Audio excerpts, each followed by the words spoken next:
디모데전서 1장 12절, 13절 말씀 제가 읽습니다. 나를 능하게 하신 그리스도 예수님 우리 주께 내가 감사함은 나를 충성되이 여겨 내게 직분을 맡기심이니 내가 전에는 회방자요 핍박자요 포행자이었으나 도리어 긍휼을 입은 것은 내가 믿지 아니할 때에 알지 못하고 행하였음이라. 아멘. 종교개혁자 존 칼빈 목사님의 디모데 전서 강의 6강입니다. 시간으로는 7번째 시간이 되겠습니다. 제가 읽어갑니다. 사도 바울은 복음이 그에게 맡겨졌다고 얘기합니다. 그리고 우리가 알고 있는 대로 그러한 책임을 맡는다는 것은 사람이 받을 수 있는 모든 명예를 능가하는 영광입니다.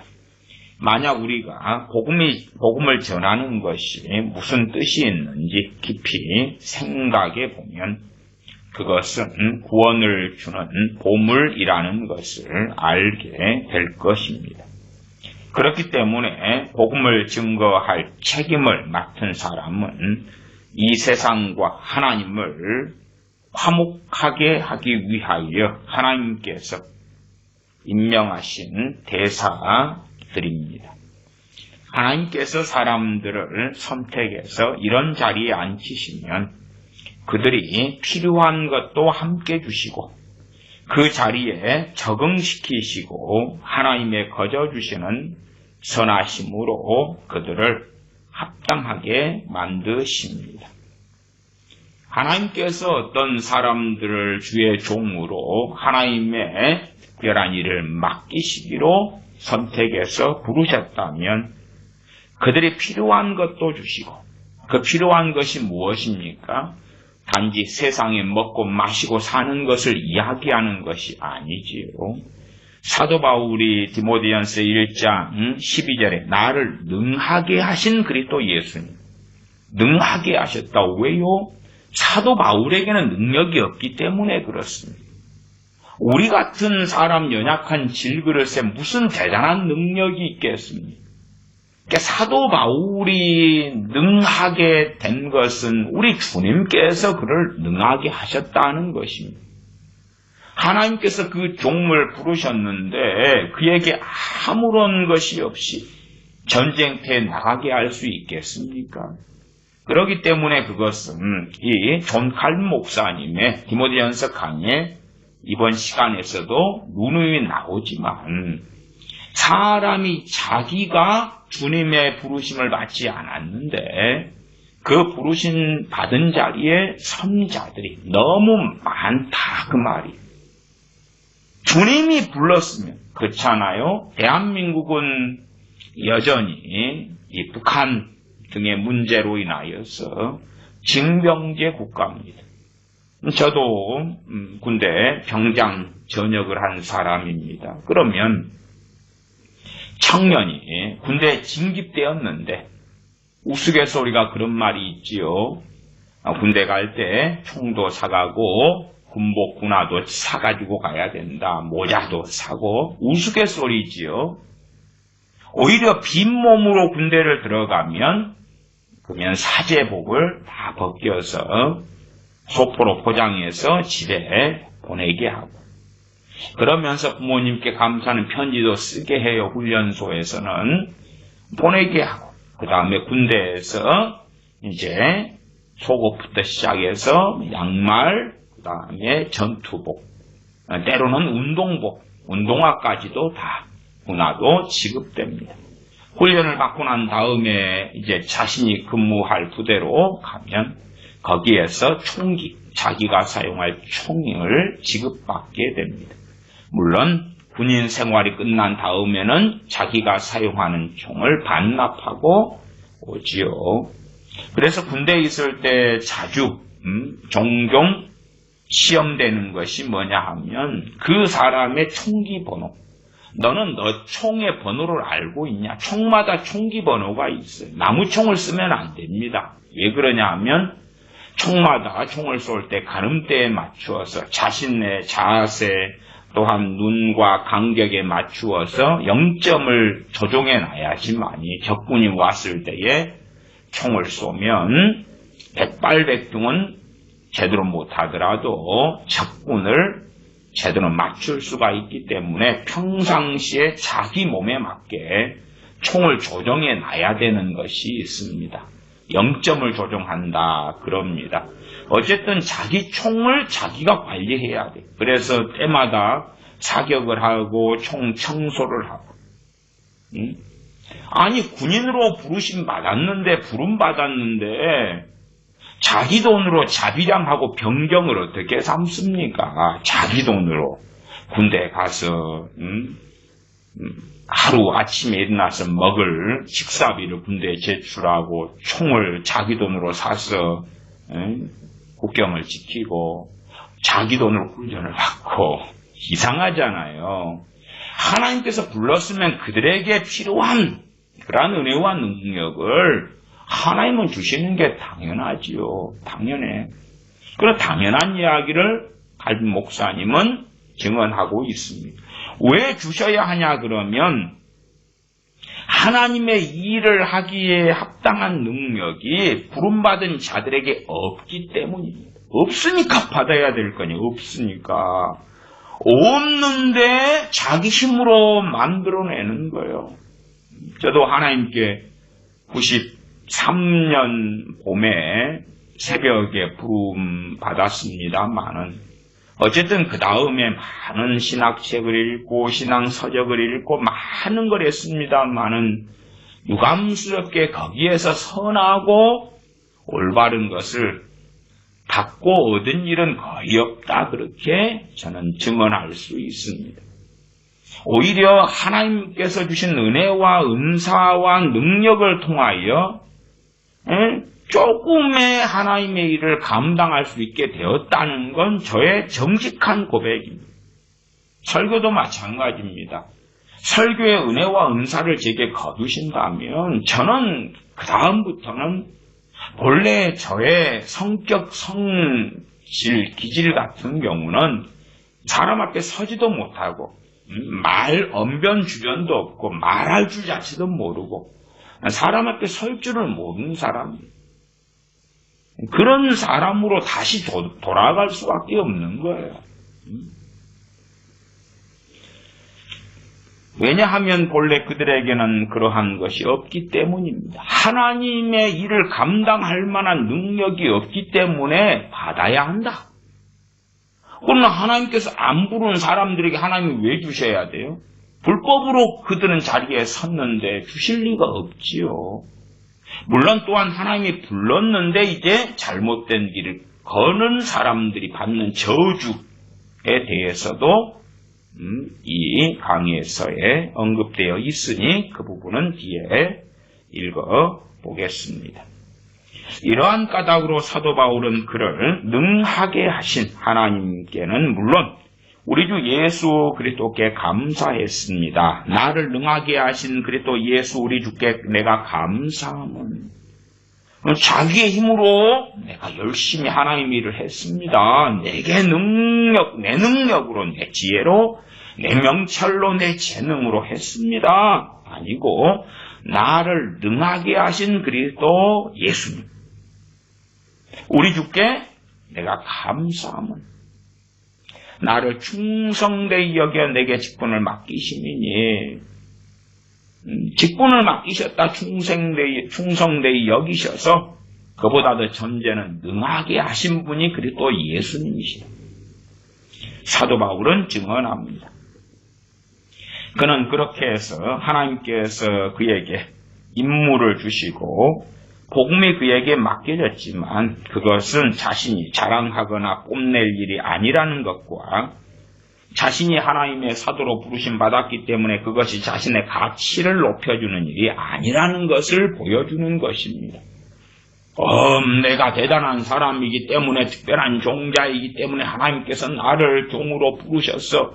나는 이미 목사고 선교사라는 것이, 나는 장로 권사라는 것이 전혀 그렇지 아니하다.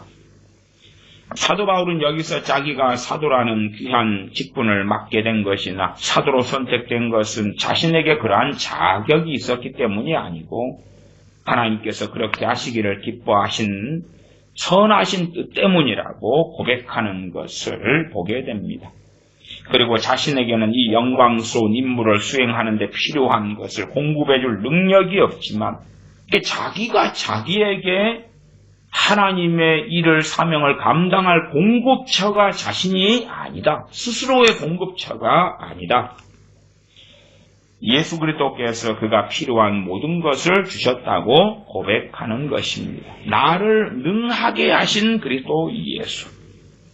하나님의 놀랍고도 굉장한 선하심을 더 잘 알려주기 위해서 사도 바울은 전에는 자신이 복음의 회방자요, 핍박자요, 포행자였다고 고백합니다.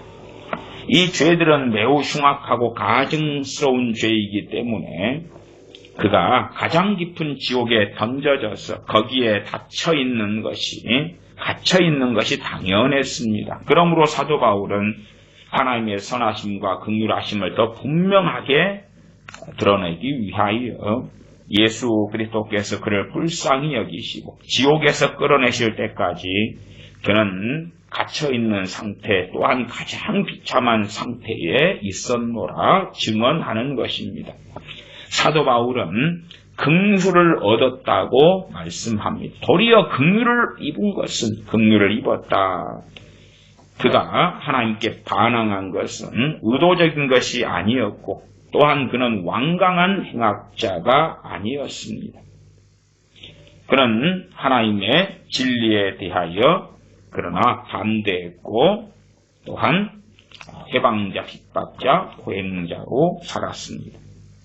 하나님의 말씀을 전하는 부르심을 입은 자들은 자신의 능력이나 자신의 공로 때문에 그 자리에 합당하다고 여겨지는 사람은 한 사람도 없습니다. 자신이 부르심 받았다고 교만해지거나 특별하다고 여기거나 요즘에 목회자들은 교인들로 하여금 특별하다고 막 가르치려고 애를 쓰죠. 그런 자들은 교인들도 소위 평신도들도 특별하다 그러면 자기는 얼마나 특별하다게 여기겠습니까? 그래서 최근에 어느 목사님은 대한민국에 자기 같은 사람이 있기 때문에 대한민국은 소위 영원하리라. 전 세계 나라의 복음화를 감당하는 나라가 되리라. 그런 이야기도 하지 않습니까? 간단히 말해서 하나님께서 복음을 전할 자를 택하실 때는 황송하게도 아무 쓸모없는 사람을 그 자리에 임명하심으로써 당신의 놀라운 선하심을 입증하신다고 고백해야 됩니다. 내가 강조합니다만 천사들이 복음에 담겨있는 모든 내용을 알고 있더라도 천사들 자신이 그 직무에 합당하다는 것을 발견하지 못할 것이 확실합니다. 그것은 하나님께서는 그 임무를 감당시키기 위해서 천하고 연약한 그릇인 인간을 선택하셨기 때문입니다. 복음을 전하라는 명령을 받은 우리들은 하나님께서는 우리를 존귀 여기기를 기뻐하시기 때문에 그렇게 하셨다는 것을 알고 있어야 합니다. 존귀한 자기 때문에 존귀 여기기를 기뻐하신 게 아니고 타락하고 완악하고 부패한 자들을 존귀 여기기를 기뻐하셨다. 그래 땅에 있는 성도는 존귀한 자다 말씀하시는 것은 얼마나 하나님의 긍휼과 은혜가 크다는 것을 증명하는 것입니다.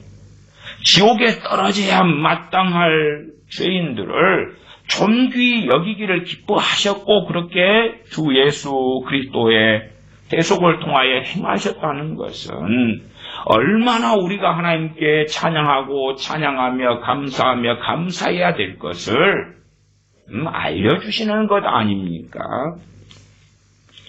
우리는 저주를 받고 버림을 받았던 자들에게 구원의 간증을 들고 가야 되고, 우리는 하나님의 진리를 증거하는 증인이 되어야 하고, 그러한 사람들에게 구원받을 것을 권면해야 합니다.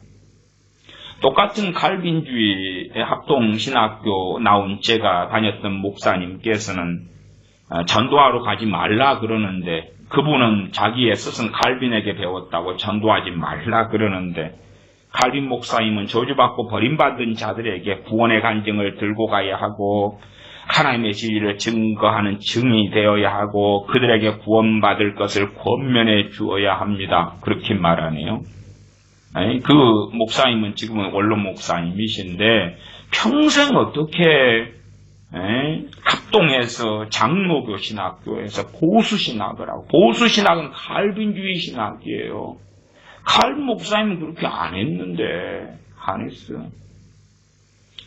제가 신학교에서 설교할 때도 권면을 했더니 칼빈주의 5대 교로는 권면이 아니래, 선포래. 신학 박사님께서. 그래서 점수를 깎았어요. 권면을 당신이 했다고. 칼빈 목사님이 하는 게 다 권면이요. 권면. 참 그런 신학 박사님들하고도 주님의 심판대 앞에서 같이 서가지고 수십 년 전의 사건을 가지고 대화를 해야 될 것 같아요. 어느 때에. 아니면 그분이 살아계실 때 좀 이런 칼빈 목사님의 자신의 스승이라고 자칭 주장하는 이분의 설교집을 좀 보시면 좋잖아요. 그리고 회개하셔야 되겠죠. 우리는 이렇게 함으로써 우리 하나님을 찬양해야 합니다. 저주받고 버림받은 자들에게 구원의 간증을 들고 갑니다. 어떤 구원의 간증이에요? 나같이 저주받고 버림받은 자를 어떻게 구원하셨는지, 어떻게 긍휼히 여기셨는지, 그런 것이지요. 그리고 나서 전보다 더 많은 경외하는 마음과 경계하는 마음을 가지고 행하십시오.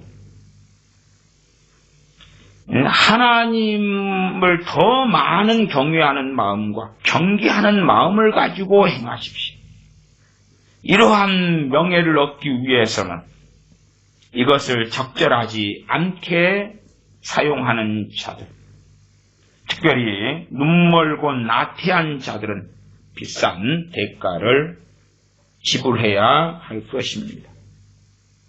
이 명예를 얻기 위하여, 정말로 하나님 앞에 살기 위하여서지요, 적절하지 않게 사용하는 자들, 하나님의 은혜에 대하여, 주님의 영광스러운 복음에 대하여 눈멀고 나태한 자들은 비싼 대가를 지불해야 할 것이다. 구원에 대한 대가가 아니지요. 참으로 하나님의 은혜를 받고 구원을 받았는데도 눈멀게 살고 나태하게 살고, 그런 자들이 정말 얼마나 비싼 대가를 지불해야 할 것인가. 하나님께서는 그들을 구원이라는 귀한 보물을 나누어주는 자리에 앉히셨는데도 불구하고 그들은 그것을 우습게 여긴다면 얼마나 그것은 무례하고 얼마나 배은망덕한 일이 되겠습니까? 하나님께서 그들을 구원이라는 귀한 보물을 나누어주는 자리에 앉히셨는데도, 주의 종의 자리에 앉히셨다, 하나님이 진짜 불러가지고, 그런데도 우습게 여긴다면, 정말로 우습게 여기는 것은 말씀을 자의적으로 해석하고 자기가 전하고자 하는 거라고. 오히려 그 장경동 목사님 그분은 성경 말씀이 아니라 자기가 자꾸만 음성을 들으며 깨달음을 받으며 어떤 계시들을 받잖아요. 말씀과 다른 것들을. 아니면 분별이 안 되게 긴가민가 하는 이상한 소리들, 이상한 논리들, 그런 것을 가지고 계속 전하는 거예요. 그런 걸 전하지 말고 말씀을 전하셔요. 말씀을 전하셔야 돼요. 대한민국에서 가장 설교를 많이 듣는 그런 유명한 목사가 당신이 들은 음성, 당신이 들은 깨달음을 들으려는 거 아니요. 그걸 전하는 게 강단이 아니고 설교가 아니고 집회가 아니에요. 그러나 사람들은 그런 걸 듣고 싶어요.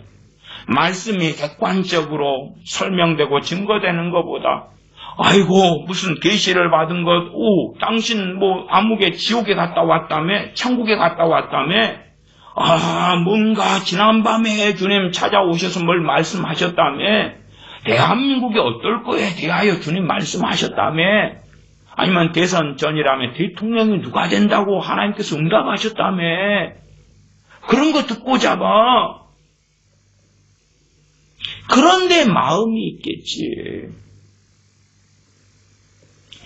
하나님께서 구원이라는 귀한 보물을 나누어 주는 자리에 앉히셨는데도 불구하고 그들은 그것을 우습게 여긴다면 그것은 얼마나 무례하고 얼마나 배은망덕한 일이 되겠습니까? 그러므로 우리는 스스로를 잘 돌보고 우리에게 맡겨진 책무를 충실하게 이행하기 위해서 특별히 유의합시다.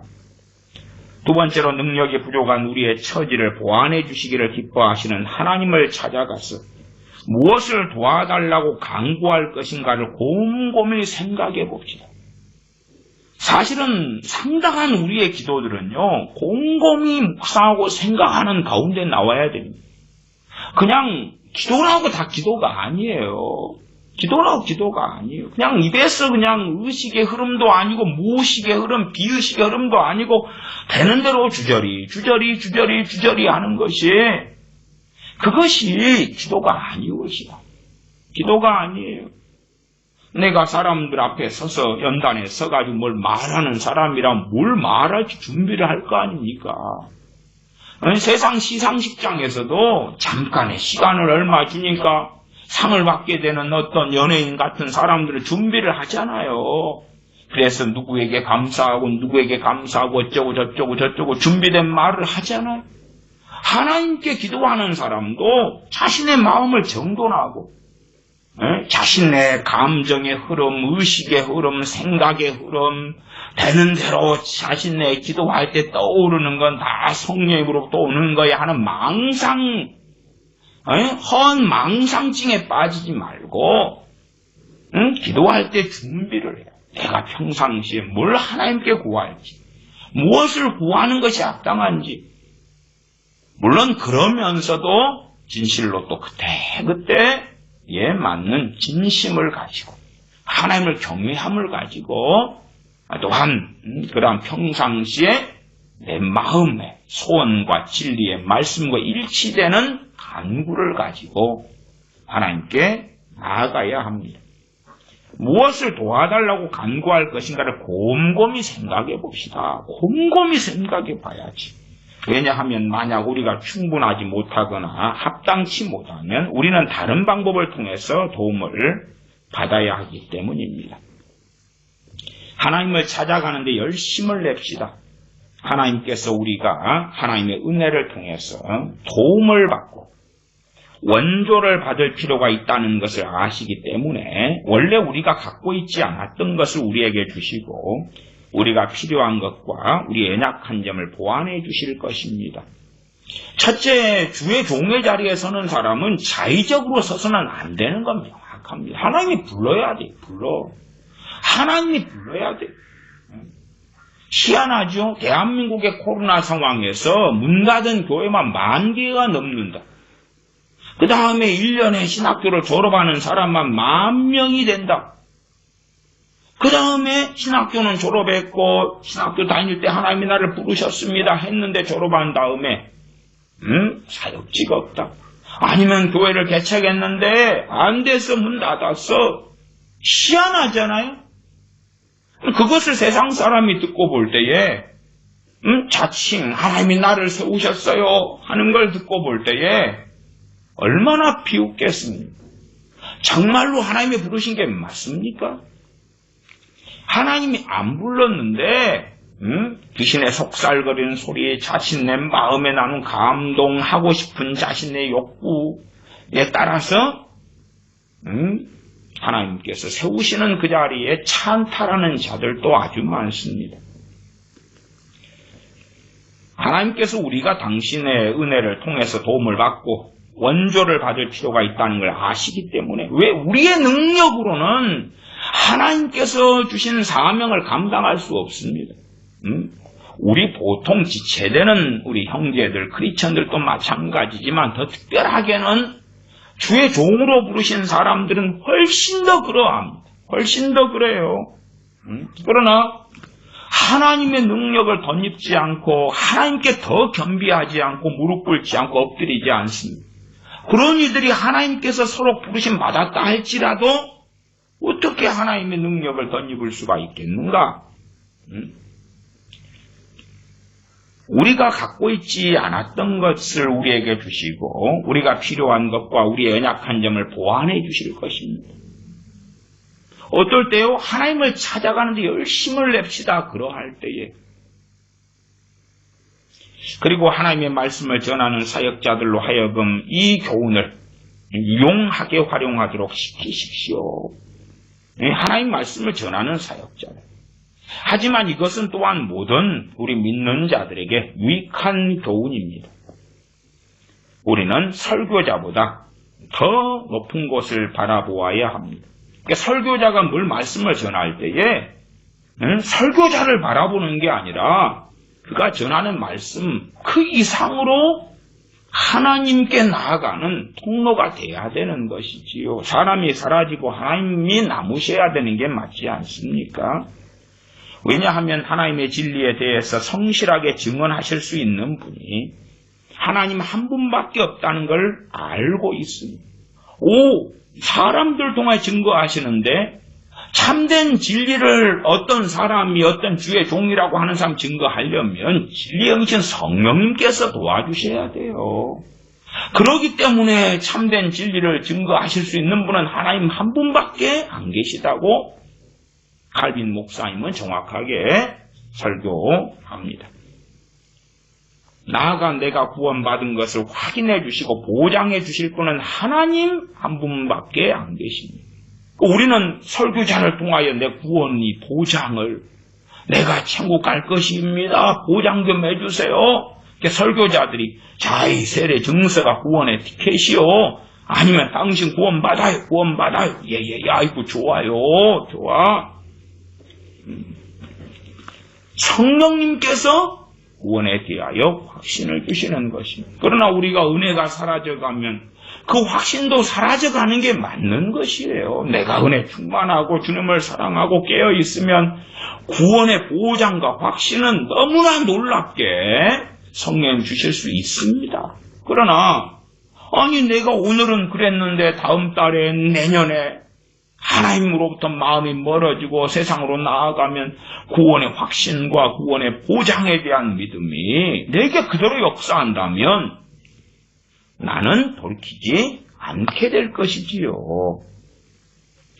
따라서 사도 바울의 의도는 여기에서 복음을 전하는 자는 자신을 낮추어야 하며 그들에게 주어진 은혜를 인정해야 하며 자신을 거만하고 건방지게 축혀 올려서는 안 된다 하는 것입니다. 그뿐만 아니라 하나님의 목적은 모든 믿는 자들에게 복음이 전해질 때에 복음은 사람에게서 나온 것이라고 생각하지 말고 복음을 전하는 사람은 굉장히 위대하신 주인이신 하나님의 보내심을 받았다는 것을 알려주라는 것입니다. 사람이 만들어낸 복음 진리가 아니다. 하나님께로부터 나온 것을 증거하는 것이다. 그들 자신에게는 능력이 없지만 하나님께서는 그들을 거기에 적합하게 하시며 성령님을 통해 합당하게 하십니다.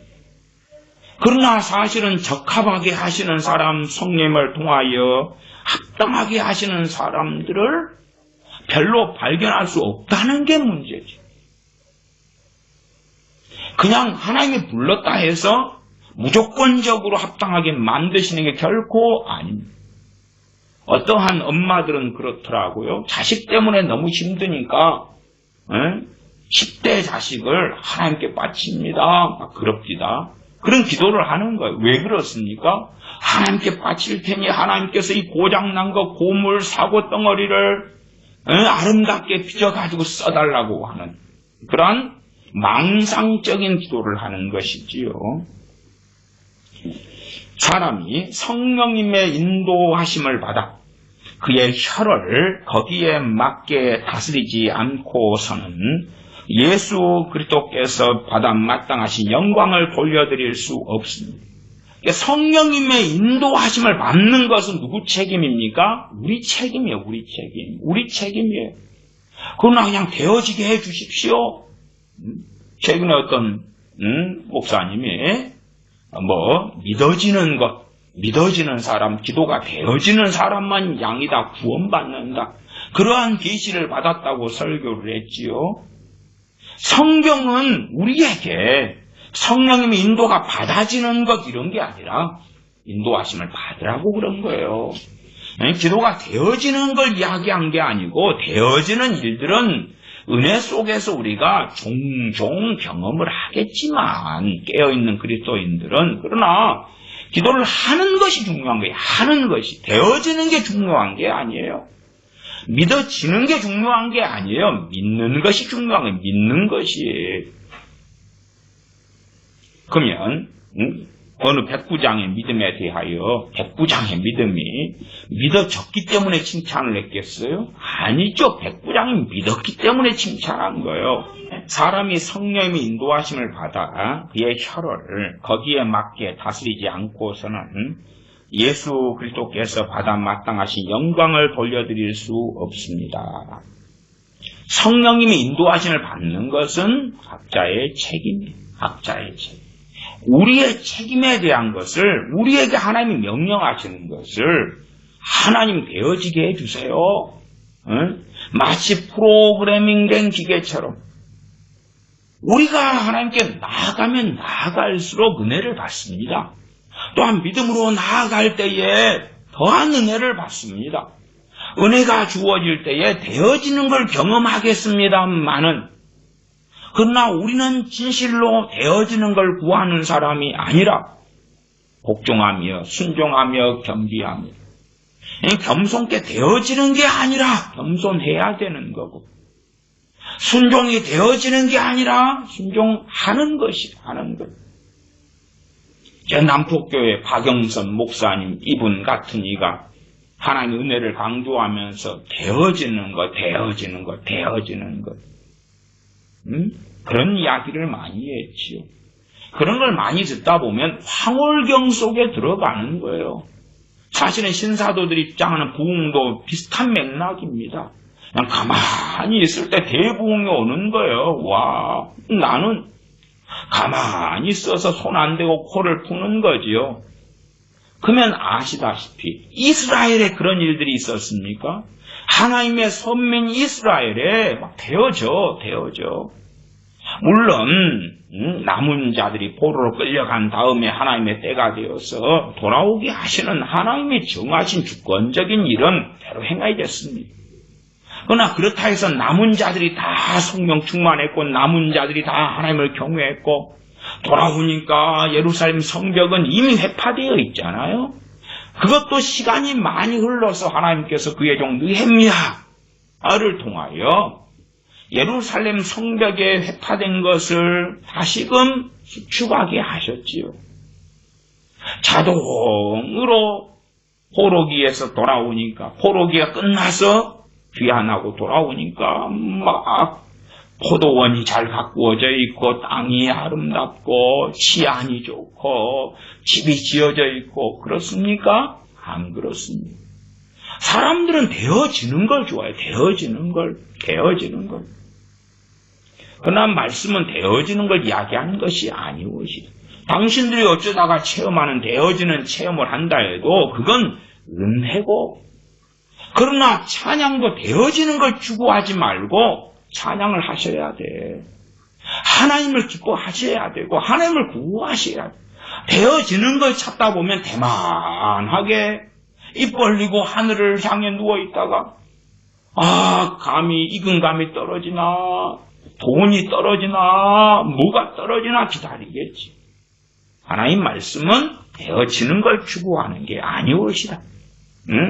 나아가다 보면 되어지고 기도가 되어지고 믿어지고 믿음이 역사하고 순종이 되어지는 걸 경험할지 몰라도 그럴수록 겸비해서 우리가 마땅히 해야 될 하나님을 경외함과 순종함을 보여드리는 믿음의 여정을 가야 한다.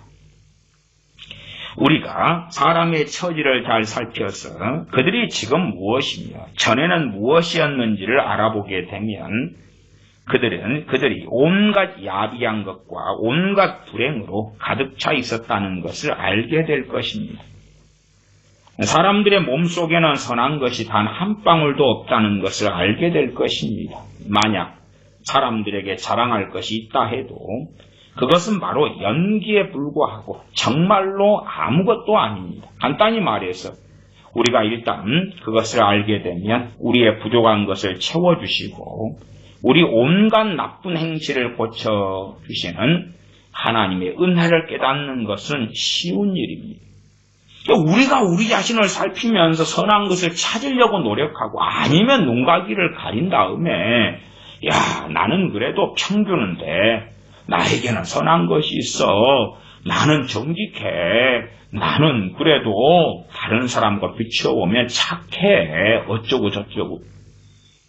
그렇게 하는 사람들은 하나님의 은혜를 제대로 못 깨닫지요. 못 깨달아. 아니 그런데 내가 예수님 믿었어요? 이거 그래도 나 정도 되니까 불러주신 거고 나 정도 되니까 어떻게 선택해 주신 거 아닐까? 대한민국에도요, 대부분의 나라들이 대동소이 할 것입니다만은 대한민국, 우리나라는 특별히 더 심합니다. 뭐가 심해요? 국뽕이 심해, 국뽕이. 이번에 장경동 목사님, 성령 나타남 집회할 때 이야기 들어보니까 그분이 이제 국뽕에 굉장히 그걸 많이 일으키시더라고요. 그래서, 대한민국 사람, 우리는 너무 선한 사람들이라고 설교하죠. 왜 선하냐? 우리는 무수한 침략을 당했지만 몇 번의 사례 말고는 침략한 경우가 거의 없었다. 몇 번 빼놓고는 침략을 당하면 당했지 침략한 그런 것이 거의 없었다. 그러니까 그것은 우리 민족이 얼마나 선하냐는 걸 증명해 주는 거다. 그래서 우리가 이렇게 선한 민족이기 때문에 하나님께서는 이 7천만 명, 이제 그 양반 7천만 명이라 그러면 7천만 명을 통해서 남북한을 이야기하는 거겠죠. 합치면 7,700만이 되겠죠. 어쨌든 이 남북한 7천만 명을 통해서 전 세계 복음화를 위하여 이 한민족은 선하기 때문에 쓰신다. 그렇게 설교를 엊그저께 하십니다. 하나님의 은혜는 우리가 이 정도면 선하기 때문에 불라 하나님의 은혜를 깨닫겠어요. 은혜가 뭔데? 진실한 찬양이 나옵니까? 거기에서 사도 바울은 나를 능하게 해서 능하게 한다는 말을 사용해서 그것을 우리에게 보여주려고 했습니다. 사도 바울은 말하기를 이렇게 이제 말하는 뜻이다. 그 말입니다. 풀어서 이제 설명하는 것입니다. 사도 바울 말. 나 자신에 대해서 말하자면 나는 연약했고 내가 맡았던 역할에 대해 말하자면 나는 무능력했고 쓸모없는 피조물에 불과합니다. 나에게는 복음을 전하는 임무를 감당할 만한 합당한 것이 아무것도 없습니다. 그러나 나는 모든 힘과 나의 모든 능력은 나를 그렇게 만드시고 그 임무를 맡기에 합당하게 해주셨던 우리 주 예수 그리스도의 은혜에서 나왔습니다. 우리 자신이 이 합당한 하나님의 사명을 받기에 그 합당한 사람은 없어요. 그런 사람은 없어요. 하나님의 은혜와 긍휼로 합당하게 해주시는 것들이 있는 거예요.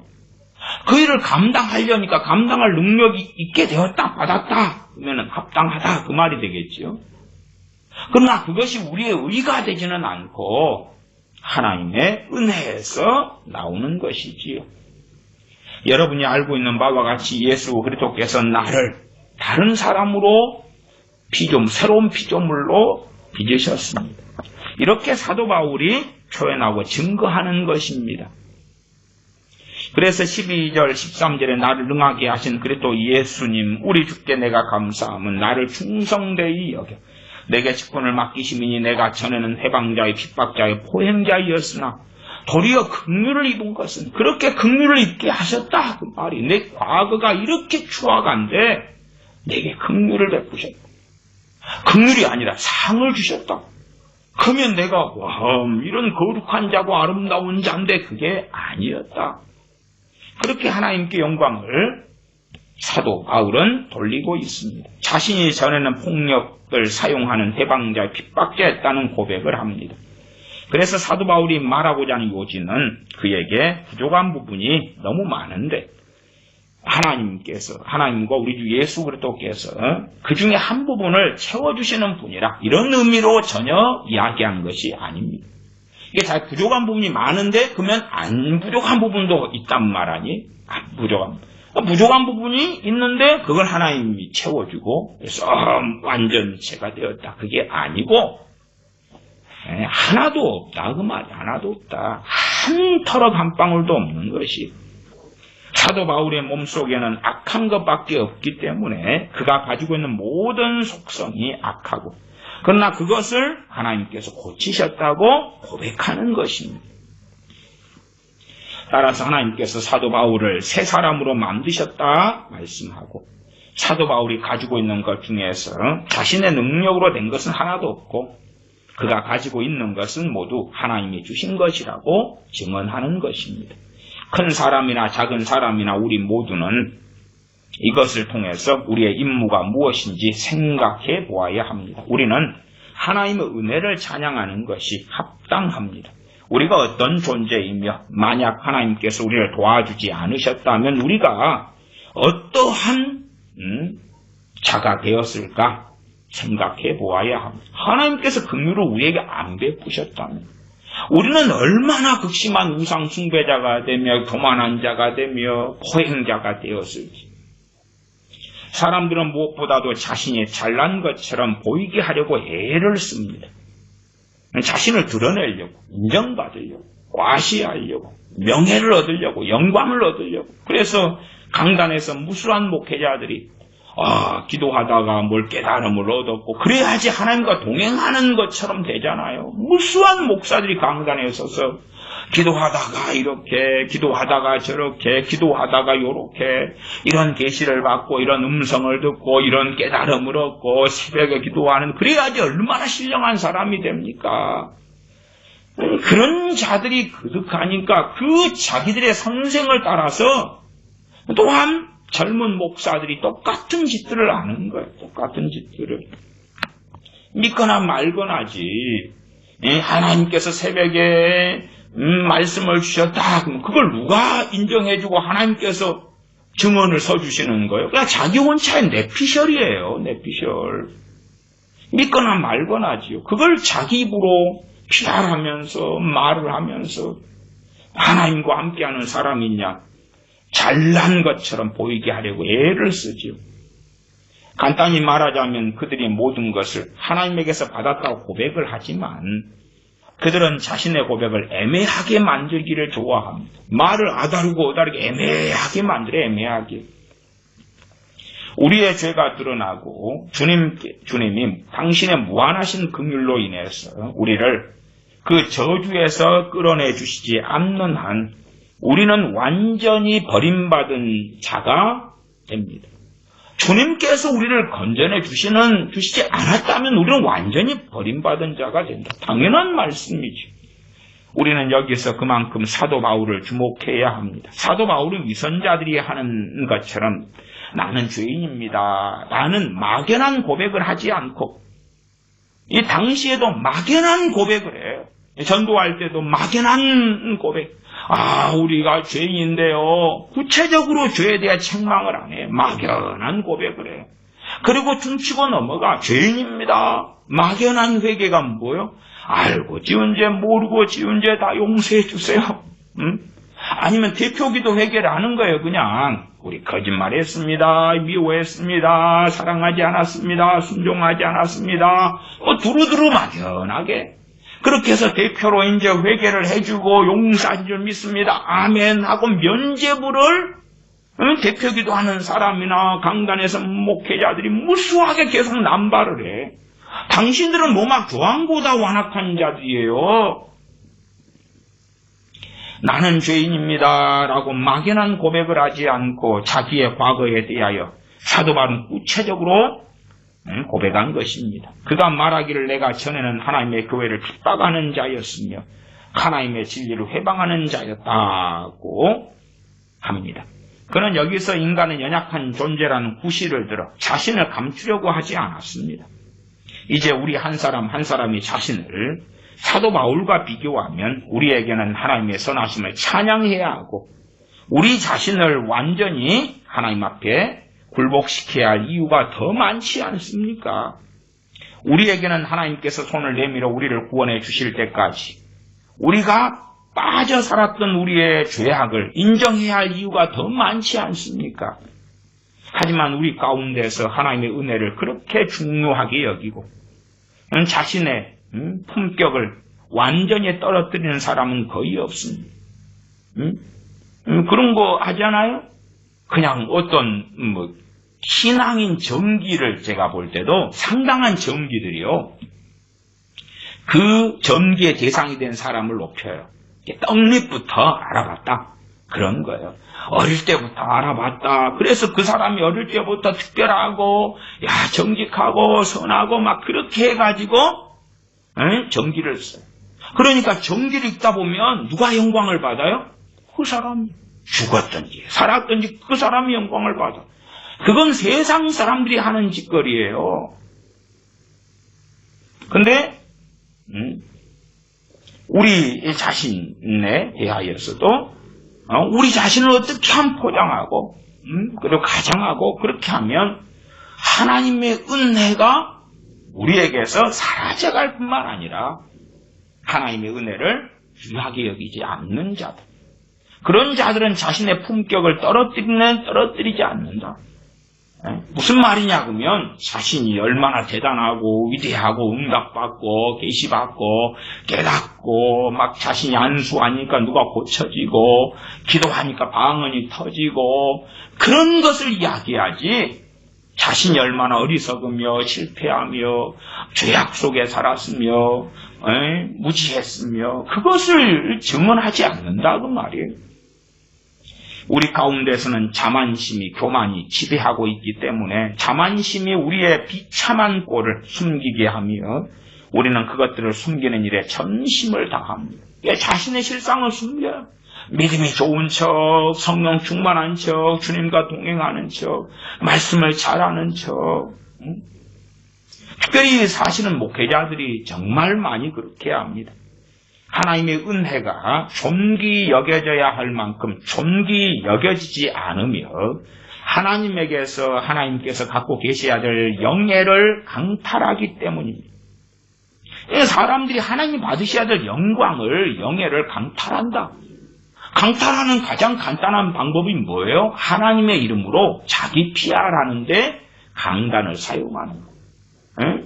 하나님 이름을 걸고 자신이 얼마나 영적인 능력이 있고 안수했더니 병이 고쳐지고 아니면 자신은 어떤 사람이고 어떤 선한 일을 했고 어떤 구제를 했고 어떤 기도 생활을 하고 살고 어떤 금식을 했고 어떤 계시를 받고 있고 어떻게 하나님과 동행하고 있고 등등을 PR을 잡고 하는 것.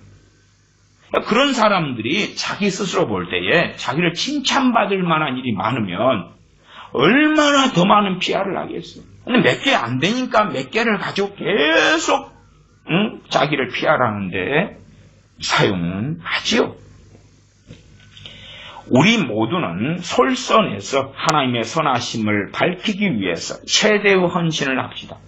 하나님의 선하심을 밝혀야 되는데 자기의 선함을 밝히려 그러면 안 되지요.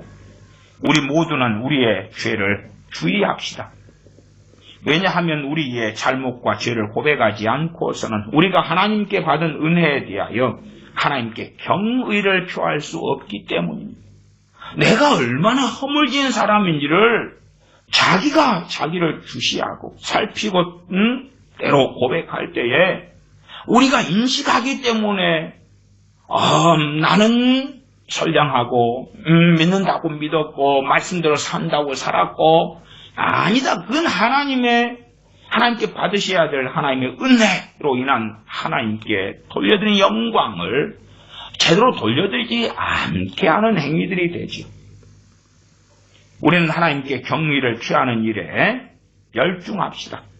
그리고 우리의 이러한 부끄러움을 벗어버리고 하나님께서 우리에게 주신 것으로 우리가 옷 입고 있는 한 비난받을 것을 두려워하지 맙시다. 우리의 과거의 그 어리석은 일들이 사실은 우리가 주님 앞에 거하고 살면 그것이 전능하신 하나님을 참으로 그 은혜와 그 사랑과 긍휼을 영화롭게 하는 일이 되지요.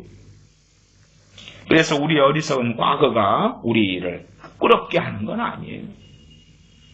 우리 주 예수 그리스도께서는 나를 충성되이 여기시어 그에게 직분을 맡기셨다고 한 사도 바울의 말도 주목합시다. 사도 바울은 하나님의 부르심을 받았기 때문에 당연히 이렇게 말할 수 있지만 이러한 직분을 맡았으면서도 그렇게 말할 수 없는 사람들이 많이 있습니다. 왜 그렇습니까? 왜냐하면 그들이 선택을 받았을 때에 하나님이 그 선택의 책임자가 아니셨기 때문입니다. 주의 종의 자리에 섰는데 하나님이 선택한 게 아니고 사람이 선택했거나 자기가 선택을 해서 하나님의 종의 자리를 찬탈한 거예요. 아니면 사람이 네 하나님이 해, 네 뭐해 사람이 선택을 해주는 거예요. 그래가지고 하나님께서 세우실 자리에 들어가는 거예요. 그러니 하나님께서 그 사람들을 책임져 주실 이유가 없잖아요. 하나님의 부름을 직격받고 목자의 직분을 맡고 있음에도 불구하고 이게 먼저 사람은 하나님이 안 불렀는데 하나님께서 부르신 종의 자리에 들어간 자들이 있고 그 다음에 이제 하나님의 부르심을 직접 받은 자들이 있어요. 받았는데도 잘못된 길을 걷는 자들. 하나님의 부름을 직접 받고 목자의 직분을 맡고 있음에도 불구하고 교회를 괴롭히는 일과 모든 것을 훼손하는 일과 전에 잘 정돈되었던 것을 무질서하게 하게 만드는 자들이 많이 있습니다. 105페이지 하단 다시 읽어드릴게요. 하나님의 부름을 직접 받고 목자의 직분을 맡고 있음에도 불구하고 하나님께서 종으로 직접 불렀다고 말이에요. 사울왕처럼 불렀어요. 그런데 교회를 괴롭히는 일 어떻게 괴롭혀요? 말씀을 진리를 왜곡하고 바꾸고 오석 잘못 해석하고 잘못 가르치고 그러면 교회를 괴롭히죠. 미혹을 시키는 거예요. 하나님이 부른 종인데 그런 자들이 많아요. 성경에도 구약 성경에도 많습니다.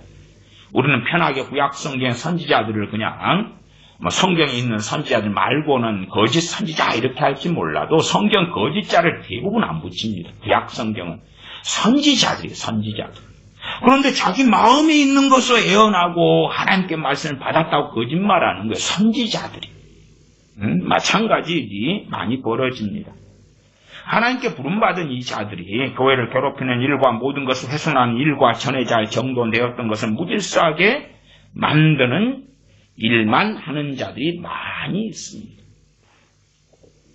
간단히 말해서 그들은 사탄에게 완전히 홀렸습니다. 불충과 악행으로 가득하고 모반으로 꽉 찬 자들이 아닙니다. 하나님께 부름받은 종이에요. 어떤 자들이 종입니까? 먼저는 중생하고 거듭나야 될 거 아니에요. 그 가운데 하나님께 쓸 자들을 골라내서 부르실 거 아니에요. 그랬는데도 이짓거리해요. 사탄에게 완전히 홀렸고 불충과 악행으로 가득하고 모반으로 꽉 찬 자들이 아닙니까? 구원 받아요? 못 받아요? 못 받아. 그런 이야기는 이게 나오죠. 뻔하게 알 수가 있는 거예요. 존 칼빈 목사님의 이 강의 설교를 통해서 들을 수 있습니다. 하나님께서는 사탄에게 때로는 통치권을 주셔서 사람들이 배은망덕하는 행위를 하도록 허락하실 때도 자주 있습니다. 목자의 직분에는 중요한 것이 있기는 하지만 그렇다고 해서 하나님께서 그들이 충성되었다는 것을 아셨다고 말할 수는 없습니다. 왜 그렇습니까? 왜냐하면 하나님께서 그렇게 만들지 않으셨기 때문에 그렇습니다. 더 놀라운 것은 재판관의 직분을 맡아 귀족 취급을 받고 있는 사람들 가운데서도 하나님의 반대에도 불구하고 마귀의 부름을 받고 그 자리를 유지하고 감당하는 자들도 있습니다. 목자의 직분에 중요한 것이 있기는 하지만 하나님께서 그들이 충성되셨다는 거 아셨다고 말할 수는 없습니다. 왜냐하면 하나님께서 그렇게 안 만들었기 때문에. 하나님 안 불렀는데 목자의 자리에 있어요? 어떻게 그들이 충성됩니까? 그러니까 자기가 스스로 찬탈한 자들이 하나님이 사도 바울이 한 말씀을 가지고 인용해서 하나님이 나를 충성되이 여겨서 이 자리를 세우셨습니다. 그러면 사기꾼이지요. 그런 자들이 많고, 또한 재판관의 직분을 맡아 귀족 취급을 받고 있는 사람, 종교개혁기 때에 어떠한 사람을 재판관으로 세웠습니까? 정교일치의 사회에서 믿음이 좋은 사람을, 소위 겉보기에. 그런데 그들은 하나님의 반대에도 불구하고 마귀의 부름을 받고 그 자리를 유지하고 있는 자들이 있다. 모든 것이 몹시 삐뚤어져 있고 매우 무질서하기 때문에 바로 야만인이나 이 세상에서 하나님을 모르는 사람들도 이보다 더 좋은 환경에 살고 있으며 진리와 공의가 더 잘 정돈된 상태에서 살고 있습니다. 그러니까 하나님을 모르는 사람들이 더 질서 있게 산다 그 말이에요. 하나님을 안다고 하는 자들이 더 무질서해, 더 안악해, 더 강팍해. 그러니까 어떨 때는요, 저 개인으로도 그런 경우들을 많이 겪었습니다. 교회의 모임에서 있는 것보다 안 믿는 사람들과 함께 노는 것이 더 편한 거예요. 안 믿는 사람들과 식사하는 게 더 편하고 믿는 사람들과 함께 식사하는 게 너무 불편한 거예요. 저도 그래도 나름대로 교회 생활을 한 20개 교회 생활을 했거든요. 20개. 그런데 믿는 사람들과 함께 교제하고 사귀는 게 너무 고통스러운 거예요. 너무 고통스러워. 직장에서도 믿는 사람들과 함께 대화하고 교제하는 것보다 그냥 술 마시고 그런 사람들이 있잖아요. 세상 사람들과 함께 교제하는 게 더 편한 거예요. 왜? 그들이 더 상대적으로 선한 거예요. 그들이 더 상대적으로 상식이 있는 거고 인격적인 거예요. 칼 목사님도 이야기하잖아요. 이 세상에서 하나님을 모르는 사람들이 더 좋은 환경에 살고 진리와 공의가 더 잘 정돈된 상태에서 살고 있다. 우리는 그것을 알고 있습니다. 어떻게 알고 있습니까? 우리는 그들이 재판관직을 맡고 있는 걸 보았습니다. 그리고 그들은 그 직분을 남용하고 있는 게 사실입니다. 믿는다고 하는 자들이 재판관직에 앉아가지고 더럽히는 거예요. 국가와 사회를 더럽혀요. 그런 것처럼 완악한 자들이 믿는다고 하는데 그렇게 사니까 얼마나 세상 사람들이 살아가는 사회보다 더 무질서하고 야만적이고 더 안 좋은 환경, 잘못된 법이 만들어지고 잘못된 악들이 범람해 가고 진리와 공의가 훼손되어서 그냥 일반 안 믿는 사람들이 양심을 가지고 사는 것보다 훨씬 못하다 그 말. 다하게 살면서 둘 다 양쪽 다 하나님을 걸고 싸우는 거예요. 그런 끔찍한 일도 있지. 하나님께서는 그러한 무질서한 일이 벌어지는 걸 허락하십니다.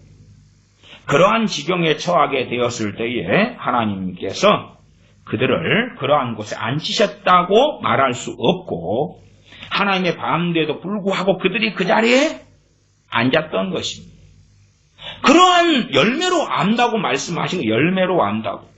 열매로 안다고. 그 다음에는 이제 이 선택에 대한 이야기가 좀 나와요. 잘 들어보시면 선택 교리에 대하여 어리석음들 조금 벗겨낼 수 있는 힌트도 있습니다.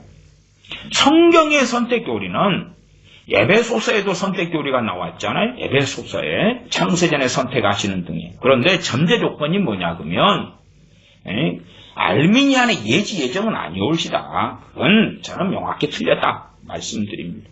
근데 에베소 교인처럼 그리스도 안에 신실한 믿음과 사랑으로 살아요. 또한 그리스도 안에 신실한 자들에게 예정에 대한 말씀을 증거하고 있는 거예요. 그러니까 열매를 먼저 봐야 돼. 열매를 보고서야 되는 거지. 열매 없는데 예정이요 선택이요 어째요 저째요 말한다는 게 정말 우스운 일이 되어지지요. 읽어가면, 다시 반복하면 우리들은 그래서 그런 자들에 대하여 하나님이 그들을 그런 곳에 앉히셨다고 말할 수 없습니다. 하나님의 반대도 불구하고 그런 자들이 거기에 앉게 된 것입니다. 그리고 그러한 무질서한 상태에 있는 자들은 마귀 합당한 자들입니다. 믿는다고 하는데 마귀 합당한 자들, 확실한 증거가 있으며, 무슨 증거냐 그러면 주님을 사랑하고 경외한다는 증거지. 확실한 증거가 있고 정말로 그들을 택하신 분은 하나님이시라는 것을 보여줄 수 있는 사람에게만 속합니다. 그런 사람들을 하나님이 세우셨다고 말이에요. 하나님이 세우셨다.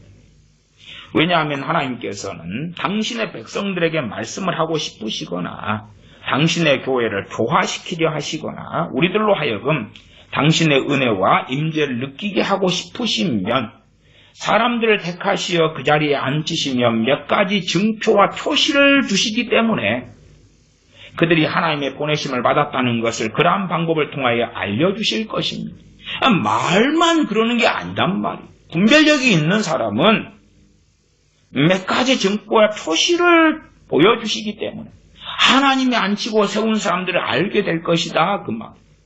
하나님이 앉히고 세운 사람들이 강단에 섰다면 그는 무엇에 청중들로 하여금 주의하게 하겠습니까? 하나님 말씀 66권에 주의하게 하지 자신의 체험, 계시, 음성, 무슨 이상한 비성경적 깨달음에 주의하게 하지 않지. 나아가서 말씀을 통하여 사람들로 하여금 아버지와 아들께 나아가게 하지. 그때에 성령님께서 도와주시는 것을 경험하지 않겠습니까? 그러므로 사도 바울이 했던 것처럼 하나님께서는 그러한 증거를 가지고 있는 사람들을 충성되게 여기신다고 말해도 좋을 것입니다. 충성되게 여기신다. 우리가 아시다시피 사도 바울은 회심하자마자 사도로 부르신 게 아닙니다. 그는 회심하자마자 전도자로 살아갔습니다. 전도자로 살아가면서 다메섹에서 죽을 고비를 넘기면서 거기에서 제자들이 다메섹을 벗어나게 했습니다. 그는 핍박을 받으면서도 죽을 각오를 하고 회심한 다음에 복음을 증거했습니다. 그 다음에 여기저기 복음을 증거하다가 길리기아 다소 자신의 고향에 있을 때에 바나바가 그를 불러와서 안디옥에서 함께 사역을 했습니다. 그때에 선지자와 교사들의 무리 가운데 있었습니다. 어느 때가 되어서 선지자들과 교사들이 주님을 섬겨 금식할 때 그때에 성령님께서 바나바와 사울을 따로 세우라 부르셨습니다. 얼마나 사도 바울이 청년 사울이었을 때 회심한 다음에 얼마나 목숨을 걸고 충성스럽게 살았는지를 우리는 알지요. 처음부터 사도 바울을 사도로 부르셨어요. 물론 그러한 하나님의 작정이 있었다는 걸 우리는 인정합니다. 그러나 개인적으로 회심하자마자 나는 사도요, 그것이 합당하지도 않고 옳지도 않았고 사도 바울은 그러지도 결코 않았지요. 사도로 세우시는 시점이 있었다는 건 우리가 압니다. 계속 읽어갑니다. 그러나 그들이 공의를 심판하는 재판관이건 진리를 전하는 목사건 상관없이 그들이 맡고 있는 직무를 남용한다면 하나님께서 세우셨다 할지라도 재판관이든 목사든 그러나 그들이 맡고 있는 직무를 남용한다면 그들은 모두 죄를 이중으로 짓고 있는 것이 됩니다. 만약 평범한 믿는 사람이 하나님께 반대해서 모반을 하고 소란을 일으키게 되면 그들은 마땅히 정죄를 받아야 하고 이들 자신이야말로 마귀 그 자체입니다. 마귀 그 자체인 사람이 어떻게 구원받고 천국에 들어오겠어요? 그러니까 보통 믿는 사람이 하나님께 반대하고 모반을 하고 소란을 일으키게 되면 마땅한 정죄를 받게 된다. 그러면 한 번 구원은 영원하다. 한 번 믿기만 하면 성도의 견인이 있다. 그렇지 않아요. 그렇지 않아. 그러므로 그러한 존귀한 직분의 부름을 받은 사람들은 자신에 대하여 조금 그만큼 더 조심을 많이 해야 합니다. 하나님께서 그들에게 직분을 맡기셨고 그들의 수완을 통해서 자연의 질서와 모든 진실한 행실이 당신의 백성들 가운데서 유지되고 지켜지기를 바라십니다. 만약 나머지 세상 사람들이 모두 정죄를 받게 되면 그들에게는 가장 무서운 보복이 임할 것을 예상해야 합니다. 왜냐하면 그들은 하나님께서 자신의 명예뿐만 아니라 당신의 백성들의 명예를 위해서 그렇게 귀하게 세우신 질서를 파괴했기 때문입니다. 그러니까 죄를 이중으로 짓고 있는 사람들, 짓게 되는 사람이 누구냐 할 때에 하나님께서 재판관의 자리에 세웠고 하나님이 목사의 자리에 세웠고 진리를 전한 목사의 자리에 세웠는데 직무를 남용하고 그렇다면 그런 사람들은 그들에게는 107페이지 위에서 둘째 줄입니다. 그들에게는 가장 무서운 보복이 임할 것을 예상해야 합니다. 언제요? 나머지 세상 사람들이 모두 정죄받게 될 때. 언제 그랬습니까? 주님 재림하실 때 그러지. 그때에 그들에게 주의 종이고 하나님이 특별한 사명을 주어 세웠는데 그러나 그들이 직무를 남용한다.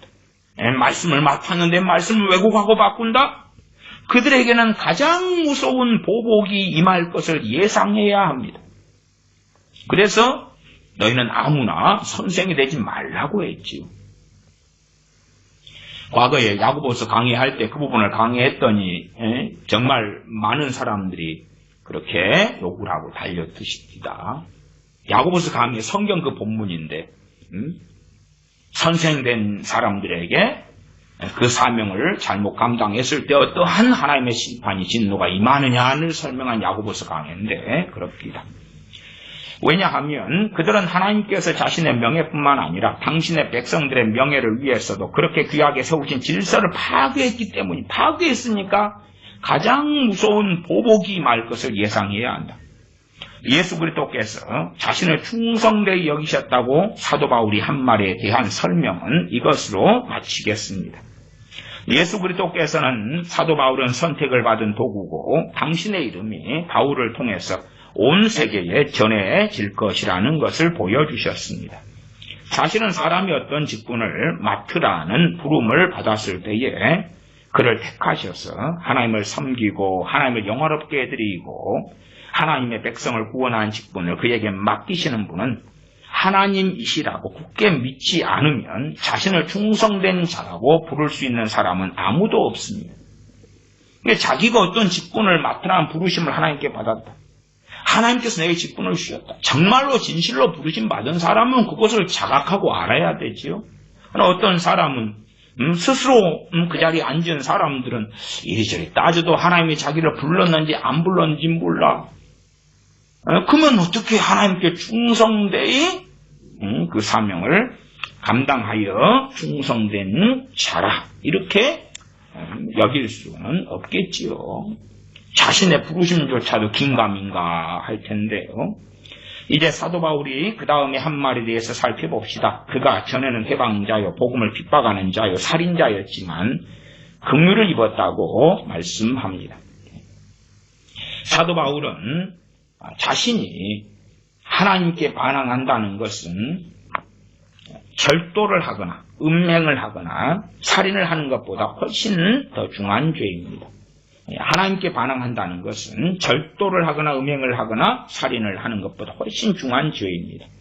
왜 그렇습니까? 우리는 모든 죄를 미워해야 하는 것이 사실입니다. 그럼에도 불구하고 우리는 하나님을 향하여 고개를 빳빳이 세우고 하나님에게서 하나님의 영광을 빼앗아갔고 하나님의 진리를 거짓말로 만들어서 그 진리가 더 이상 알려지지 않게 했습니다. 믿음과 참된 행실이 사람들 사이에서 더 이상 알려지지 않게 하고 하나님이 더 이상 존귀 여김을 받지 못하고 그들의 섬김을 받지 못하게 하는 죄를 모든 죄보다 미워해야 합니다. 다시 읽어드리면 믿음과 참된 행실이 사람들 사이에서 더 이상 알려지지 않게 하고 단지 그냥 루터주의자들처럼 믿음만 알려요. 믿음만. 믿음과 참된 행실이 함께 가야 돼요. 야고보서 말씀에 행함 있는 산믿음. 그냥 행함 있는 산믿음으로 구원받는다. 그 문제가 있다고 제가 말씀드렸어요. 진짜 믿음은 살아있기 때문에 열매를 맺는 게 당연하죠. 여러분이 감나무를 심고 감나무가 안 죽었으면 때가 되면 꽃을 피우고 열매를 맺을 것입니다. 여러분이 토마토를 때에 맞게 심었으면 토마토가 어느 때 열리겠지요. 믿음과 참된 행실이 사람들 사이에서 더 이상 알려지지 않게 하고 믿음 따로 그 다음에 됐어 참된 행실을 하면 상급을 받는데 없으면 구원을 받고 상급은 뭐 없는 거야. 그래도 괜찮지 천국 가니까 따위 것들도 많이 전해지지요. 믿음과 참된 행실이 사람들 사이에서 더 이상 알려지지 않게 하고 하나님이 더 이상 존귀 여김을 받지 못하고 그들의 섬김을 받지 못하게 하는 죄. 참된 행실은 뭡니까? 순종이에요. 순종. 하나님을 경외함이고 따름이고. 근데 그렇게 그런 것들이 사라져야 믿는 자들 속에서 그러면 하나님의 섬김을 받지 못하는 거지. 그냥 예배의 종교화가 일어나고 종교적인 신앙 행위들로 채우는 것이지. 이렇게 하는 것은 참으로 무서운 방탕입니다. 그것은 엄청난 탈선이고 자연에 역행하는 것입니다. 진리에 반항한다는 것은 온 힘을 다해서 하나님을 하나님의 보좌에서 끌어내려 모든 것을 잿더미로 만들고 하나님이 이 세상을 더 이상 다스리시지 못하게 하기 위해서 하나님의 위대하심에 대한 것을 지워버리는 행위입니다. 그러므로 사도 바울이 그러한 가증한 일에 대하여 이야기할 때에 그는 무지 때문에 그러한 짓을 했다고 말했습니다. 무지는 알지 못하고 있다. 그가 한 말에는 다음과 같은 뜻이 있습니다. 나의 친구들이여 하나님의 이름을 회방하고 하나님의 말씀을 발로 짓밟아버리고 하나님에게서 온 것들을 거절한다는 것은 모든 죄를 능가하는 죄입니다. 더욱이 그것도 너무나도 큰 죄이기 때문에 그것에 대한 생각만 해도 등골이 오싹하게 됩니다. 제가 참으로 잘못했습니다. 내가 복음의 원수였습니다. 완고하고 감정이 없는 짐승이었을 때에 나는 하나님을 섬기고 있었다고 생각했습니다. 알지 못하고 했다. 자기가 무지했다 그러면 어떤 무지를 했느냐? 복음의 원수고 완고하고 감정이 없는 짐승으로 살았는데 무지해서 하나님을 섬기고 있다고 생각했습니다. 하나님의 율법이 새겨진 두 개의 돌판을 생각해 보십시다. 하나님은 첫 번째 돌판을 통해서는 우리에게 영광과 섬김을 받으시는 방법을 알려주시고 두 번째 돌판을 통해서는 우리가 공동생활을 하는 방법과 가정생활 등도 포함하지요. 우리의 이웃과 사이좋게 지내는 방법이 보여졌습니다. 우리가 하나님의 진리에 맞서 싸우고 사람에게 잘못하는 것이 아니고 우리가 하나님의 진리에 맞서 싸우는 것은 사람에게 잘못하는 것이 아니고 하나님께 공개적으로 싸움을 거는 것입니다. 따라서 우리가 이런 식으로 하나님의 진리에 반항하게 되면 우리는 모든 재앙이 넘쳐 흐르고 높이 쌓이는 것을 보게 됩니다. 우리가 하나님의 진리에 반항하게 되면 우리는 모든 재앙이 넘쳐 흐르고 높이 쌓이는 것을 보게 됩니다. 믿는 사람이 어느 때 하나님의 진리에 막 반항해서 참 어리석어지다가 나중에 돌아와요. 그러나 사실은 돌아온 다음에도 하나님을 섬기는 것은 절대 쉽지 않습니다. 왜 그렇습니까? 재앙이 넘치고 흐르고 높이 쌓여 있기 때문에 그래요. 그러나 더 많은 사람들은 진리를 반항하고 대적하게 될 때에 더 이상 못 돌아오게 되는 일들도 많지요. 그러므로 만약 사람이 성경 말씀에 맞서 싸우게 되면 그것도 의도적으로 또 계획적으로 그렇게 한다면 사도 바울은 믿기 전에 무지해서 그랬다고 무지해서 그렇고 그러나 의도적으로 계획적으로 그렇게 하는 자들도 있어요. 그런 자들은 하나님께서는 그 사람을 추방하지 않으실 수 없으시고 그는 완전히 버림받은 자가 됩니다. 하나님 말씀을 의도성을 가지고 왜곡을 하는 거예요. 참 여러 번 좀 다루어야 된다 이런 사람 중에 한 사람이 누구냐 그러면 전에 몇 년 전에 그 자살해 죽은 성원학교의 김성수 목사가 있어요. 서울서문학교의 김성수 목사. 그 사람은 이제 설교 때에 자기의 썰을 많이 푸는데 어떤 식으로 썰을 푸냐 그러면 비유풀이를 중심으로 많이 설교하죠. 꼭 이단 사이비들이 성경을 해석하고 설교하는 방식이에요. 거기에다가 이제 히브리어, 헬라어, 라틴어를 갖다가 이야기를 해요. 이게 제가 그 사람이 의도적으로 악한 짓을 한다 이것은 뭐냐 그러면 그 사람이 설명하는 히브리어, 헬라어가 거짓말이에요. 무수하게 거짓말. 거짓말이라는 이야기가 그냥 예를 들어서 히브리어의 뭐 지혜다 그럴 때에 여러 단어가 있어요. 여러 단어 가운데 자문의 주님을 의미하는 히브리어 단어가 호크마가 있는데 그 다음에 그것이 헬라어로 번역할 때 소피아로 번역이 주로 돼요. 그러나 이제 그것 말고도 지혜나 명철이나 유사어가 많이 있어요. 그래서 세상의 지혜를 표현하는 히브리어 단어가 있다. 그러면 그것을 갖다가 주님을 이야기하는 히브리어 단어다. 그걸 바꿔치기 해버려요.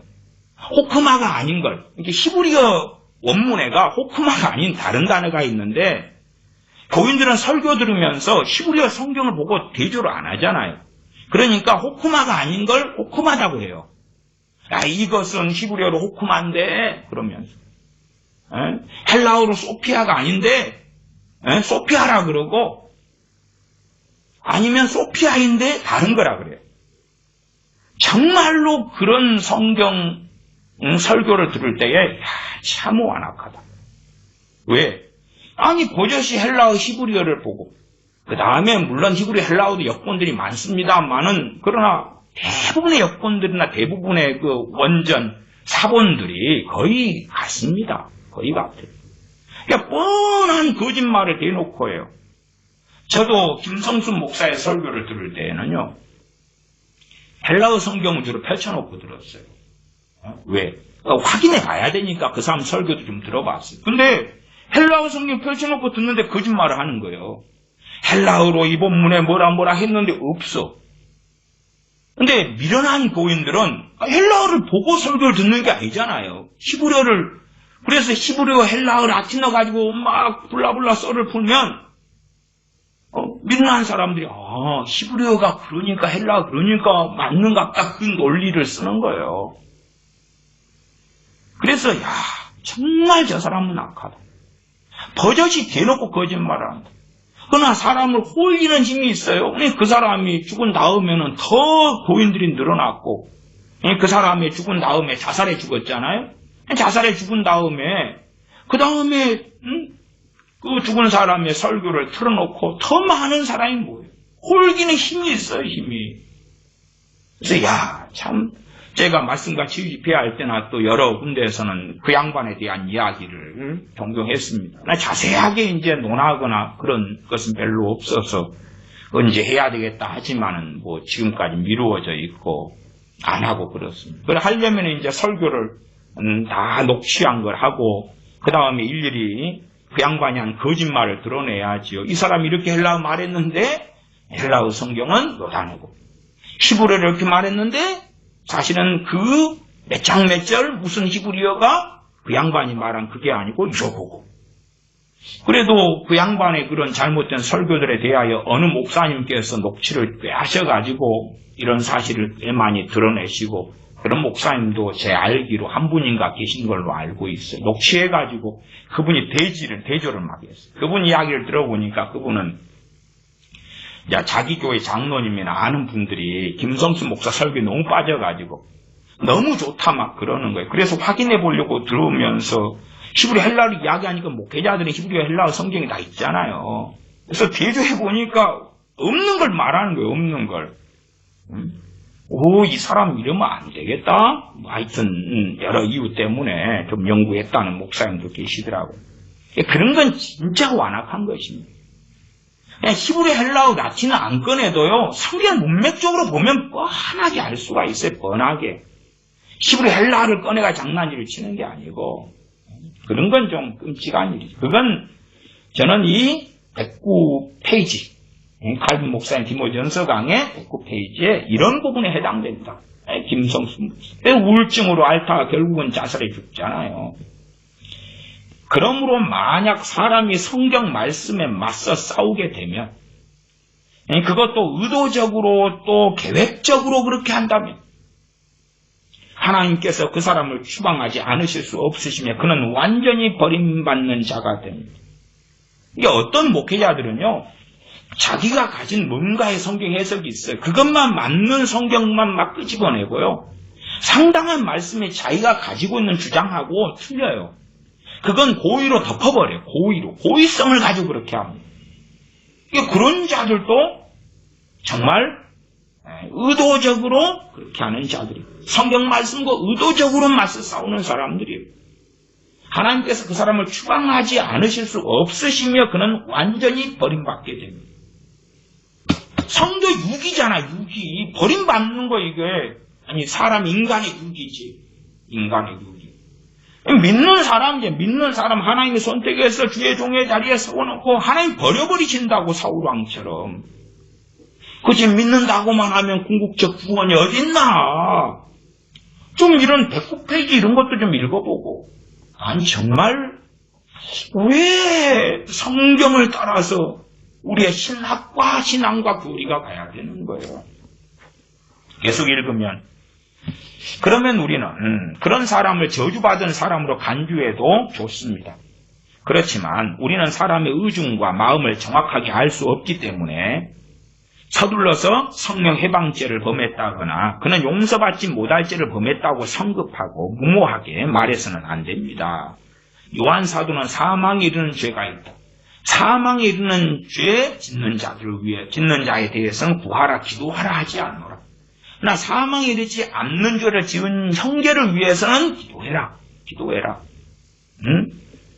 사도 요한을 통해서 하나님께서 말씀해 주시지요. 하지만 하나님께서 어떤 사람이 그렇게 회방했다고 알려주시면 예수 그리스도께서 말씀하신 대로 하면 됩니다. 그런 자들은 더 이상 이제 구원받을 기회가 없기 때문에 그런 타인이지요. 만약 사람이 예수님께 죄를 지었다면 그것은 용서받지만 성령을 회방하는 자는 용서받을 수 없는 잘못을 하는 것이 됩니다. 그래서 우리는 그를 대신해서 은혜나 용서를 구할 수가 없습니다. 그러면 어떻게 해야 합니까? 죄인이 회개를 하게 되면 하나님께서는 항상 당신을 찾아오는 죄인을 맞아들일 준비를 하고 계시다고 하시지 않으셨습니까? 본인이 직접 회개를 하면 하나님은 틀림없이 그렇게 하십니다. 그러니까 우리가 사망에 이르는 죄를 짓는 사람은, 저도 설교 때 그런 부분을 설명하고 말씀드렸어요. 회개할 마음이 없어. 강팍해요. 그러니까 우리가 회개하고 죄를 깨닫고 보면 우리는 성령 해방죄도 안 지었기 때문에 그렇고 사망에 이른 죄도 안 지었기 때문에 그래요. 사망에 이른 죄를 지어버리면 화인마저 그래. 양심이 화인마저 그래. 그럼 대놓고 거짓말은 뻔뻔해. 그런 예제를 보려면 믿는 자들은 아니지만 청와대에 있는 상당한 자들을 보시면 알아요. 이 회개는 어디에서 나옵니까? 회개는 우리가 원할 때마다 마음대로 할 수 있습니까? 그런 게 아닙니다. 이렇게 입만 하지 내 마음은 진실로 통해하는 마음을 안 가지죠. 회개라는 게 진실로 회개는 하나님의 특별한 선물입니다. 그러나 이 회개의 선물을 받는 사람들도 진심으로 탄식하며 회개하고 나아가는 사람들에게 성령을 통하여 회개라는 정말 열매 맺는 선물을 주시는 걸 우리는 경험하지요. 이런 식으로 회방하기 위해서 오는 자들을 하나님께서는 긍휼로 받아주시고 그들을 회개시켜 주신다고 한다는 사실 우리는 상상이나 할 수 있습니까? 안 되죠. 하나님을 회방하기 위하여, 성령 회방하기 위하여 오는 자들을 하나님의 긍휼로 받아주신다? 그들을 하나님이 회개하도록 은혜를 주신다? 상상할 수 없고 말도 안 된다. 우리는 그런 것을 상상할 수 없습니다. 그러나 앞에서 말한 대로 하나님은 그들을 버리지 않으면 안 됩니다. 오히려 하나님은 그들을 버리시는 게 당연하다. 왜냐하면 그 사람이 버림받은 사람이나 내버려진 사람이 아니라면 하나님께서는 그가 의도적으로 성경 말씀이나 참된 종교에 반항하고 공공연하게 회방할 정도로 타락하는 것을 용납하지 않으시기 때문입니다. 이게 여러분이 어떤 목사들에게나 어떤 자들에게나 광화문의 어떤 자들이나 하나님에 대하여 진리에 대하여 공공연하게 대적하면서도 괜찮다고 하는 자들을 발견하시면 알 수 있는 거예요. 하나님께서 그들을 막아주시거나 보호해주시지 않았구나. 왜? 버리셨기 때문에. 하나님께 버림받지 않은 자들은 그런 일을 행할 때 되면 띠띠 신호를 주셔요. 이제 저도 설교하거나 말씀을 증거할 때에 다 옳거나 당연히 그렇지 않습니다. 부족한 것도 있고 때로는 잘못 해석하는 것도 있고 그런 게 존재합니다.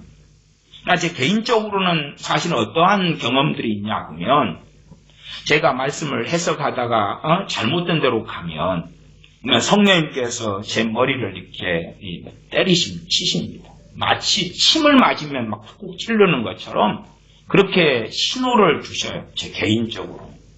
그 다음에 이제 말씀을 증거하다가 어떤 판단이나 정죄나 이런 마음으로 하나님 자리에 서는 그런 걸로 갈 때도 그런 걸 막 주셔요.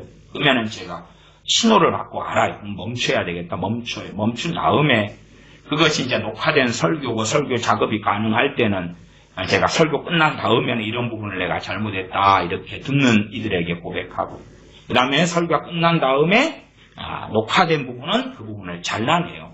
왜 잘못했고 판단했고 정죄했고 아니면 말씀을 그런 것이 설교 1시간 2시간 사이에 띠띠하는 신호가 오는 것은 설교를 다시 다 녹화된 다음에 들어봐요.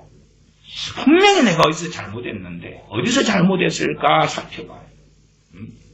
엊그저께도 그런 일이 있었어요. 그런 일이 있어서 문제가 있네. 근데 그 부분부터는 다 이렇게 정리를 했어요. 그래서 어느 선을 좀 넘어갔구나. 그런 것들은 정리를 했어요. 명확한 것만. 그것이 이제 그 성령 나타남 집회에서 장경동 목사라는 분이 설교했던 것 가운데 핵심적인 것만 딱 놔두고 나머지는 그까지는 가지 말자. 그리고 이제 삭제한 만드는 영상이 몇 개 있는데 그때 신호가 왔어요. 선을 넘어가서 그러나 장경동 목사가 이단 사슬을 가르치는 것은 가르친 건 명확해.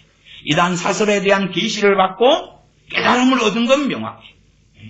물론 그는 지금 돌이킬 수 있는 사람인지 없는 사람인지 모르겠지만 저는 돌이키기는 힘들지 않을까. 선을 많이 넘었다 이렇게 보는 입장이긴 합니다. 자, 계속 보면 다시 읽어보면 하나님 그 사람이 버림받은 사람이나 내버려진 사람이 아니라면 하나님께서는 그 사람이 의도적으로 성경 말씀이나 참된 신앙에 반항하고 공공연하게 회방할 정도로 타락하는 것을 용납하지 않으실 것입니다. 그러니까 그렇게 그 길을 걸어간다. 그렇다면 그는 하나님께서 내버린 사람이다. 불신자들 가운데서는 사도 바울이 청년 사울이었을 때처럼 그렇게 막 반항하고 싸우는 사람이 있어요. 그래가 돌아온 사람도 있습니다. 그러나 이제 내가 믿는다 하는 사람들 가운데 그런 자들은 이미 사실은 끝장나버린 것이다. 사도 바울이 여기서 한 말에는 그에게 긍휼이 베풀어진 것을 보아서 그는 복음에 반항하지도 않았고 하나님의 진리에 맞서 싸우지도 않았고 무엇을 하는지도 모르는 불쌍한 장님이었다는 뜻이 있습니다. 겉보기에는 복음에 반대한 것처럼 보이는데 그것은 무지해서 몰라서 그렇다. 정말로 그게 하나님께로부터 온 복음인 줄 알았으면 당연히 그 짓을 안 하지. 그러니까 소위 어떤 상당한 자들은 돈 때문에 하나님의 말씀을 어그러뜨리는 자들도 굉장히 많아요. 뻔히 알면서 아이고 하늘에서 번개가 벼락이 치지 않은 걸 보니까 하나님이 내가 하는 행위를 용납하시는갑다 그러면서 어저씨 하나님 말씀을 알면서도 그렇게 바꾸는 자들, 강단에서 바꾸는 자들도 많습니다. 그 조엘 오스틴 같은 사람은 그렇게 말하잖아요. 왜 당신 죄에 대해 설교하지 않느냐 그러니까 나는 그 사명이 아니요 그러는 거예요. 자기는 성경에서 특별한 말씀 몇 구절의 사명을 받았대. 그것만 한데 아이고 끝난 거예요. 그런 인간들. 그런 인간을 추종하는 인간들도 같은 도매금으로 끝나는 것이에요. 하지만 우리가 무지하다는 것에 대해서 정죄를 받아야 하고 우리는 견책을 받아야 합니다. 더욱이 무지로 인해서 실족한 자들이 하나님의 정죄를 받는 것이 당연하다는 것을 우리는 반드시 알고 있어야 합니다. 모든 사람은 자기가 한 일에 대해서 정죄를 받아야 합니다. 우리가 그렇게 큰 은혜를 받았을 때에 우리는 하나님께서 우리를 이쪽으로 오라고 하셨을 때, 우리가 큰 은혜를 받고 하나님께서 이리 와 이렇게 하셨을 때 우리가 정반대 방향으로 갔다면 우리는 얼마나 무서운 저주를 바라는 것이겠습니까? 하나님께서 우리를 전에 있던 불신앙에서 끌어내시어 복음의 믿음 안에서 우리를 깨우쳐 주신 그 은혜를 잊지 맙시다. 우리를 위하여 천국에 준비되어 있는 영원한 구원에 우리가 이를 때까지 하나님을 경외하는 마음으로 행하고 매일매일 하나님을 경외하는 마음을 가지고 앞으로 나아가는 생활을 합시다. 무엇보다도 하나님으로부터 버림을 받게 될지도 모른다는 두려움을 항상 품고 있어서 하나님이 우리를 사탄의 손에 넘기시지 않으시게 하고 하나님을 회방한 죄로 이 무섭고 깊은 지옥에 빠지지 않도록 합시다. 다시 읽어드릴게요. 다시. 하나님께서 우리를 전에 있던 불신앙에서 끌어내시어 복음의 믿음 안에서 우리를 깨우쳐 주신 그 은혜를 잊지 맙시다. 우리를 위하여 천국에 준비되어 있는 영원한 구원에 우리가 이를 때까지 하나님을 경외하는 마음으로 행하고 매일매일 하나님을 경외하는 마음을 가지고 앞으로 나아가는 생활을 합시다. 무엇보다도 하나님으로부터 버림을 받게 될지도 모른다는 두려움을 항상 품고 있어서 이상한 칼빈주의는 하나님께 버림 안 받아 그런 거 없어. 한번 믿으면 영원한 구원이 보장되는 거야. 연결기도 했지. 존 칼빈 목사님은 111페이지 하단 마지막 문단 무엇보다도 하나님으로부터 버림을 받게 될지도 모른다는 두려움을 항상 품고 있어서 하나님께서 우리를 사탄의 손에 넘기시지 못하게 하고 하나님을 회방한 죄로 이 무섭고 깊은 지옥에 빠지지 않도록 합시다. 우리가 조심해서 행하지 아니하면 많은 것이 우리를 가로막을 것입니다. 모든 사람은 자신에 대해서 조심해야 하고 하나님께서 우리를 단단히 다스려 달라고 기도해야 합니다. 그리할 때 우리는 하나님에 의해서 깨우침을 받았으므로 맹수가 짐승이 되지 않고 무지로 인하여 이 가증스러운 배반자들이 하는 것처럼 하나님과 우리 주 예수 그리스도께 대드는 반항하는 저항하는 일이 없을 것입니다. 내가 부탁합니다만 그러한 불복종을 두려워합시다. 그러면 불복종을 두려워하면 하나님께 반항하고 재앙하고 대적하는 것 두려워하면 원망이죠. 원망도 그러합니다. 하나님 왜 그래요 나한테?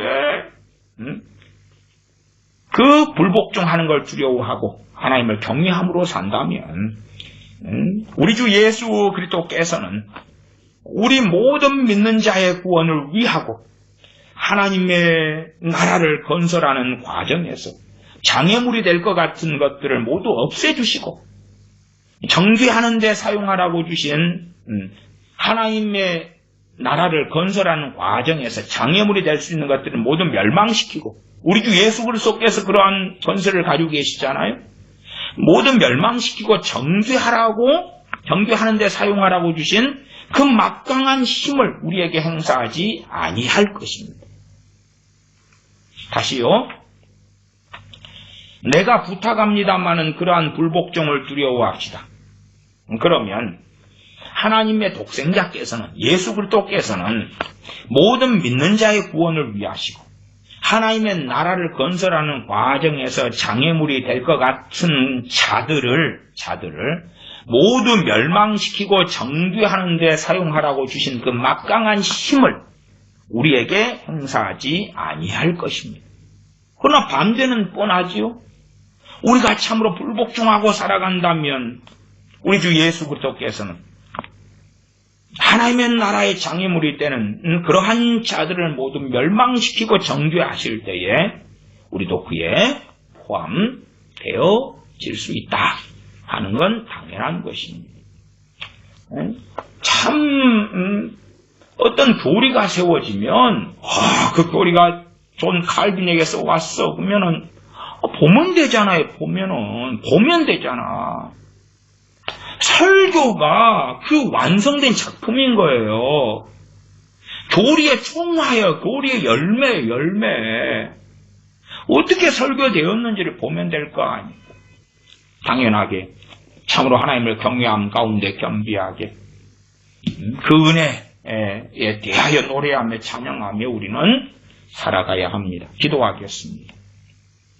아버지 하나님, 저희가 참으로 눈먼 자, 어리석은 자가 너무나 쉽게 됩니다. 또한 하나님을 망홀히 여길 뿐만 아니라 하나님의 이름을 망명되이 일컫는 어리석음에도 빠지며 하나님의 말씀을 통하여 살기보다 하나님의 말씀에서 자기 입맛에 맞는 것들을 끄집어내고 이용하고 사용하고 그렇게 해서 어찌하든지 간에 내 영광을 위하여 말씀을 조작하고 왜곡하고 그렇게 하려는 설교자들로 가득할 뿐만 아니라 또한 그렇게 듣고자 하면 믿고자 하는 우리의 완악함이 있사온즉 우리가 진실로 하나님 말씀 앞에 굴복하는 심령을 우리에게 주시는 은혜를 받게 하여 주시옵소서. 우리 주 예수님의 이름으로 기도하옵나이다. 아멘.